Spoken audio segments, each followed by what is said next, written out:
Welcome to India Today Any. You are listening to the Golpo Podcast.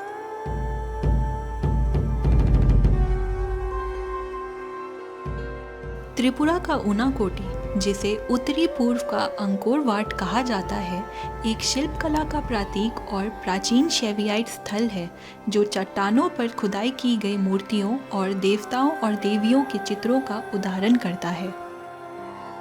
ये पूजा का स्थल है जहाँ शिव को समर्पित विशाल चट्टानी सुविधाएं हैं। ऊनाकोटी का शाब्दिक अर्थ 1 करोड़ से एक कम या फिर कोटि होता है। स्थानीय कोकबोरोक भाषा में इसे सुब्राईखुंग भी कहा जाता है। ऊनाकोटी को 2022 में यूनेस्को वर्ल्ड हेरिटेज साइट की टेंटेटिव सूची में शामिल किया गया था। कंबोडिया के अंकोर वाट मंदिर के नाम पर ऊनाकोटी को उत्तरी पूर्व का अंकोर वाट कहा जाता है। ये माना जाता है कि यहाँ 9 कोटि मूर्तियाँ मिलती हैं। 9 कोटि यानी कि 99,99,999 मूर्तियाँ यहाँ स्थापित हैं। ऊनाकोटी का एक पुराना पौराणिक संदर्भ है जिसमें ये कहा गया है कि भगवान शिव एक बार अपने भक्तों के साथ काशी जा रहे थे। हिंदू शास्त्रों के अनुसार भगवान शिव ने एक रात ऊनाकोटी में बिताई थी। यहाँ उनके साथ मौजूद थे उनके भक्त देवी देवताएं जो उनका पालन कर रहे थे। और ये जानकर आपको काफ़ी दिलचस्पी होगी कि उन भक्तों की संख्या थी 99,99,999।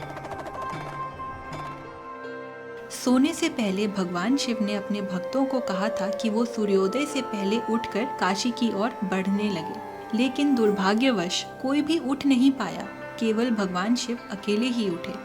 इसके बाद उन्होंने क्रोधित होकर अकेले काशी की ओर निकलने का निर्णय लिया, लेकिन उससे पहले सारे भक्तों को श्राप दिया और उन्हें पत्थर बना दिया, और इसी तरह स्थल को उसका नाम मिला। एक और कथा के अनुसार स्थानीय आदिवासी मानते हैं कि इन मूर्तियों का निर्माता कल्लू गुर्जर था। कल्लू गुर्जर पार्वती का भक्त था और शिव पार्वती के साथ उनके आदिवास पर कैलाश पर्वत जाना चाहता था। पार्वती के जोर देने पर शिव ने मजबूरी में कल्लू को कैलाश ले जाने के लिए रजामंदी तो दी, लेकिन साथ में ये शर्त रखी कि कल्लू को एक रात में 1 करोड़ शिव की मूर्तियां बनानी होंगी।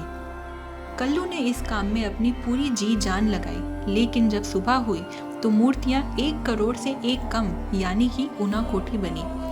अब कल्लू से छुटकारा पाने के लिए शिव ने उसे मूर्तियों के साथ ऊनाकोटी ही छोड़ दिया और खुद आगे निकल गए। ऊनाकोटी में कई मूर्तियां और शिल्पकला के नमूने हैं जो मुख्य रूप से भगवान शिव और अन्य देवताओं को समर्पित हैं। इन मूर्तियों में विशाल मुखौटे और आकृतियां शामिल हैं जो बौद्ध और हिंदू कला के मिश्रण को दर्शाती हैं। वहाँ की न केवल ऐतिहासिक महत्व है, बल्कि ये स्थल विभिन्न धार्मिक और सांस्कृतिक उत्सवों का भी एक केंद्र है। यहाँ हर साल भक्तों की भीड़ जुटती है, विशेषकर शिवरात्रि के दौरान। आज ऊनाकोटी एक प्रमुख पर्यटन स्थल है। यहाँ पर्यटक चट्टान कला, प्राकृतिक सुंदरता और ऐतिहासिक विरासत का अनुभव करने आते हैं। ये स्थल संरक्षण की ज़रूरत में है ताकि इसकी सांस्कृतिक धरोहर को सुरक्षित रखा जा सके। ऊनाकोटी की अनोखी विशेषताएं और इसकी पौराणिक कहानियां इसे एक महत्वपूर्ण ऐतिहासिक स्थल बनाती हैं जो आज भी लोगों को आकर्षित करती है।